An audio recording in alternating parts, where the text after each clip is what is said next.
Hello, and welcome to Mythic Mundi.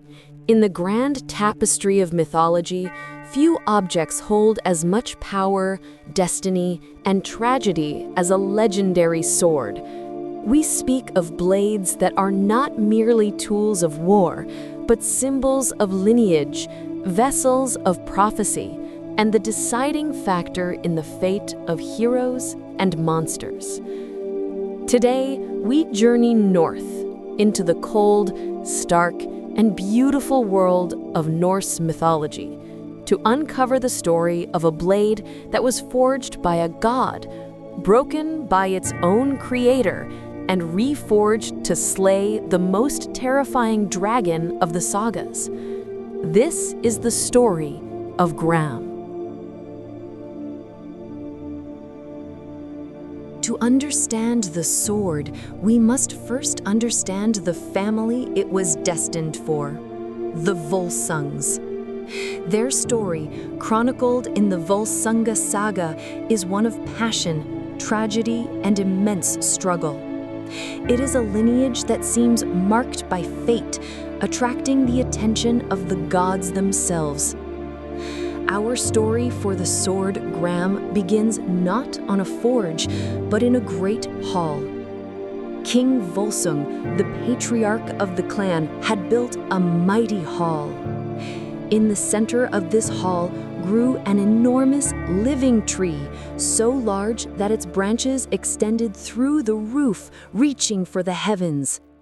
This tree was called Barnstokkr. One evening, during a great feast for the wedding of Volsung's daughter, Signy, a stranger appeared. He was tall, imposing, and wore a wide-brimmed hat and a cloak that concealed one of his eyes.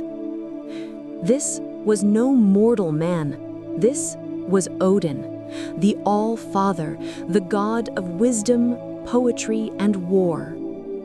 The great god strode silently through the stunned crowd. He did not speak a word. In his hand, he carried a magnificent sword. He approached the great tree, Barnstokkr, and with one powerful motion, he plunged the sword deep into the living wood, burying it all the way to the hilt. As the hall watched in silence, Odin finally spoke. He proclaimed that the sword was a gift. It would belong to whichever man had the strength and destiny to pull it from the tree. That man, Odin declared, would never carry a better blade, and with it he would achieve great victory. And with that, the god vanished. Immediately, the hall was in an uproar. The noblest and strongest men at the feast, princes, earls, and warriors, all rushed forward to try their luck. One by one, they grasped the hilt and pulled. They strained, they grunted, they used all their might, but the sword did not move. It remained firmly embedded in the heart of the great tree, as if it had become a part of the wood itself. Last of all, a young man stepped forward. This was Sigmund, the son of King Volsung. He was young, but known for his courage. He placed his hand on the hilt, and with an ease that shocked the entire hall, he drew the blade from the tree. The sword was Gram. It shone in the firelight, a blade of perfect balance and impossible sharpness. This was a gift from a god, and it marked Sigmund as a man of great and perhaps terrible destiny. Sigmund, now armed with Gram, became the most renowned warrior of his time. The sword was an extension of his will. With it, he fought in countless battles, carting out a kingdom and a reputation. Gram was invincible. It never failed him, it never dulled, and it cut through armor and shields as easily as it cut through air. But in Norse mythology, fate is a cruel and unyielding force. Even a gift from Odin cannot protect a man forever, especially when the gods themselves have other plans. Years passed. Sigmund was now an old king, but still a fearsome warrior. He found himself in a final, desperate battle. He was vastly outnumbered, yet with Gram in his hand, he was holding back the entire enemy army. But then, a new figure appeared on the battlefield. It was a man, cloaked and one-eyed, carrying a spear. It was Odin, the god who had given Gram now stood against its wielder. Odin was there to claim Sigmund's life, to bring his favored warrior to Valhalla. Sigmund, brave to the last, did not hesitate.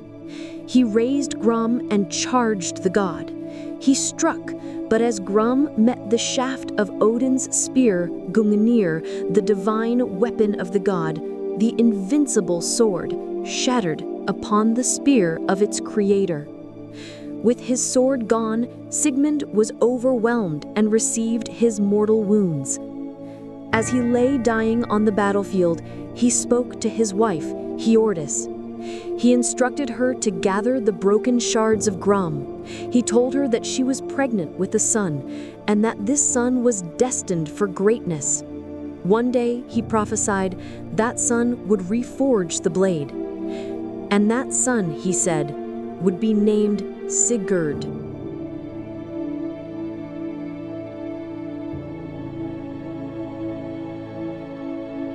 The shards of Gram, the divine sword of Odin, were kept safe by Hiordis. She fled the fallen kingdom and eventually found refuge in the court of another king, where she gave birth to her son, Sigurd. Sigurd grew up without a father, but he carried his father's legacy.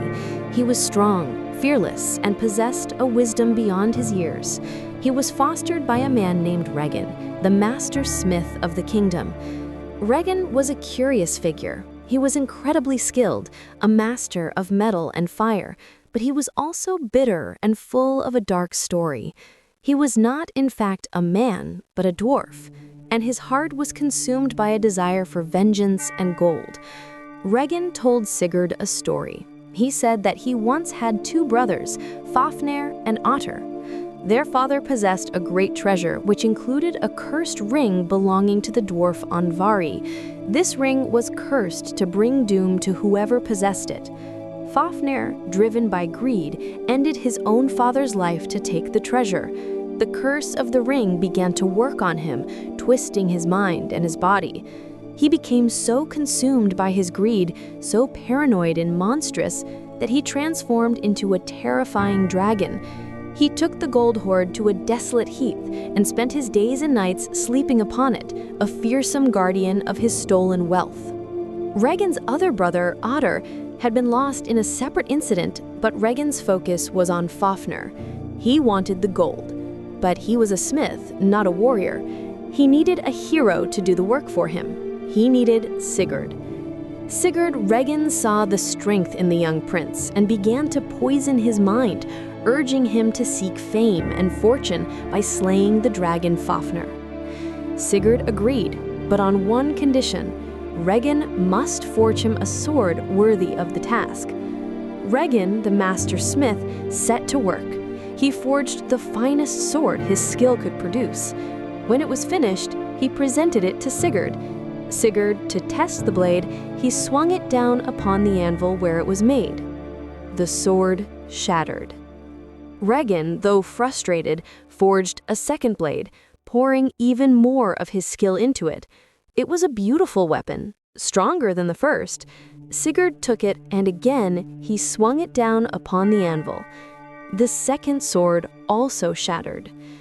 Now Sigurd knew what he had to do. He went to his mother, Hiordis, and asked for the legacy his father had left him, the broken shards of the divine sword, Gram. He brought the pieces to Regin. The dwarf looked at the shards, and for the first time, he recognized the faint divine magic still clinging to the metal. He knew this was the blade of a god. For the third time, Regin fired his forge. He worked the metal with all his ancestral knowledge, with all the cunning of the dwarves. He labored day and night, and from the broken shards a new blade was born. When Sigurd returned, the sword was finished. It was Gram, reforged, a dark, beautiful blade that seemed to sing in the air. Sigurd, skeptical, tested this new sword. He took it to the anvil. He swung with all his strength. This time, the sword did not shatter. The anvil did. Gram clove the massive block of iron in two, right down to its base. But Sigurd was not done. To test its edge, he went to a nearby river. He took a single lock of wool and dropped it into the current, letting it float downstream. As the wool drifted past him, he held Gram's edge in the water. The blade was so sharp, the wool was cut in half by the current pushing it against the steel without Sigurd even having to move the sword. This was the weapon he needed. This was Gram, reborn. Before he faced the dragon, however, Sigurd used the reforged Gram to fulfill his first duty. He hunted down the men responsible for his father Sigmund's demise, and with Gram in his hand, he claimed his vengeance, restoring his family's honor. Now it was time for the dragon. Regin, in his cunning, advised Sigurd on a plan. Fafnir, the dragon, had a regular path he took to a nearby lake to drink. Regin suggested Sigurd dig a pit in this path, hide inside it, and wait. When the dragon crawled over the pit, Sigurd could strike upwards into the beast's soft underbelly. Sigurd agreed, but as he was digging, an old, one-eyed man appeared, the same one who had given and broken the sword decades before. Odin had returned. The god advised Sigurd that this plan was flawed. He warned, if you strike the dragon from one pit, where will all the dragon's blood go? It will fill the pit, and you will drown in it. Odin advised him to dig multiple pits, a trench system, to allow the dragon's blood to drain away, leaving Sigurd safe in the main pit. Then the god vanished. Sigurd followed the advice. He dug the trenches, concealed himself, and waited. Soon, the earth began to tremble. The sound of a monstrous weight dragging itself across the land filled the air. Then, a shadow blotted out the sun. Fafnir was upon him. As the massive dragon crawled over the pit, Sigurd held his breath. He saw the soft, vulnerable flesh of the dragon's underside. He gripped the hilt of Gram. With all the strength of the Volsung line, Sigurd thrust the divine sword upwards. Gram, the blade that had cut an anvil in two, slid effortlessly into the dragon's heart. The dragon roared, a sound of agony and fury that shook the mountains. It thrashed and died. Sigurd hovered in the dragon's blood, climbed from the pit, victorious. As he cleaned his blade, he found some of the dragon's blood had splattered on his hands. He unthinkingly put a finger to his lips to taste it. The moment the dragon's heart blood touched his tongue, a change occurred. He could suddenly understand the language of the birds chattering in the trees above him. And the birds were revealing a terrible truth. They sang of Regin. They said the dwarf, his foster father, had no intention of sharing the gold. He planned to let Sigurd do the hard work, and then Regin would end the young hero's life and take the entire treasure. Sigurd looked at Regin, who was approaching with a look of false congratulations. Now, seeing the truth, Sigurd knew what he had to do. With the same sword that had slain the dragon, Sigurd confronted the treacherous dwarf. The saga tells us that Regin's betrayal did not go unpunished. Sigurd, the dragon slayer, now stood alone, master of the cursed horde and wielder of the most famous sword in the north, Gram. Sigurd was now the greatest hero of his age. He had slain a dragon, claimed an immense treasure, and carried a divine blade. But the treasure was cursed, and that curse, tied to the ring of Andvari, would now weave its way into the hero's life and the life of his sword. Gram was not just a weapon, it was a symbol of Sigurd's identity, and it would accompany him on his next great adventure. Journeying from Fafnir's heath, Sigurd came upon a mountaintop, surrounded by a wall of flickering, magical fire. He was told that inside this ring of fire, a Valkyrie lay sleeping, placed there by Odin as a punishment. Only a hero who knew no fear could pass the flames. Sigurd, mounted on his brave horse Grani, rode directly through the fire. Inside, he found her, Brynhild, a shield maiden, a Valkyrie, sleeping in her armor. Sigurd used Gram to cut the armor from her body, waking her from her enchanted sleep. The two fell in love, and Sigurd, as a promise of his vow, gave her the cursed ring from the dragon's hoard. Here, Gram is not just a weapon of war, but a tool of liberation. It frees the Valkyrie from her prison, but destiny, and the curse, would not allow a simple, happy ending. Through magic and deceit, a story for another time, Sigurd is tricked. A potion is given to him, making him forget his love for Brynhild. He is instead married to the princess Gudrun. What follows is one of the great tragedies of mythology. Sigurd's new brother-in-law, Gunnar, wishes to marry Brynhild. But Brynhild will only marry the man who can cross the Ring of Fire, a feat only Sigurd can perform. A plan is hatched. Using shape-changing magic, Sigurd takes on the appearance of Gunnar. He rides through the flames again, and this time he confronts a very confused and betrayed Brynhild. She resists, but he, in the guise of Gunnar, overpowers her and claims her as his wife. That night, to prove that he has kept his honor to his friend Gunnar, Sigurd lays Gram in the bed between himself and Brynhild. Think of this moment. Gram, the divine sword, becomes a barrier. It is a symbol of a broken oath and a forced separation. The blade itself, laid bare between them, represents the cold, sharp, and unavoidable truth that will soon tear them all apart. When the magic is revealed and the deceptions are laid bare, Brynhild's love turns to fury. Her heart is broken, and she demands vengeance. She convinces her husband, the real Gunnar, that Sigurd betrayed them all. Gunnar and his brothers plot Sigurd's end. The details of Sigurd's final moments vary, but the outcome is the same. The greatest hero of the sagas is undone not in a great battle, but through betrayal. In some versions, he is struck from behind. And what is Gram? The sword story, in many ways, ends with its master. The blade that was forged by a god and reforged for a hero had fulfilled its ultimate purpose. It created a legend. Gram is more than just a piece of steel. It is a true character in the saga.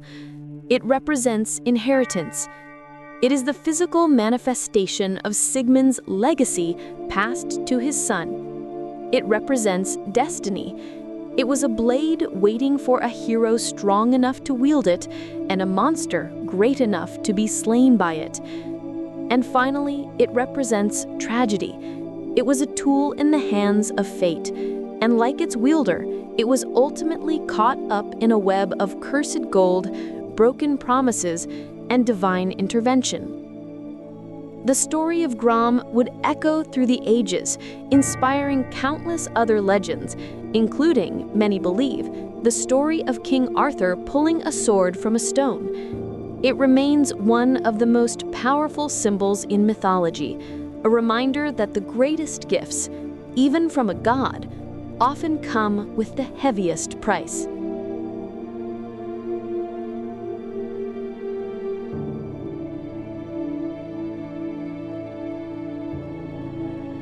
What is your favorite legendary weapon from mythology? Is there a story you want us to explore next? Let us know in the comments below.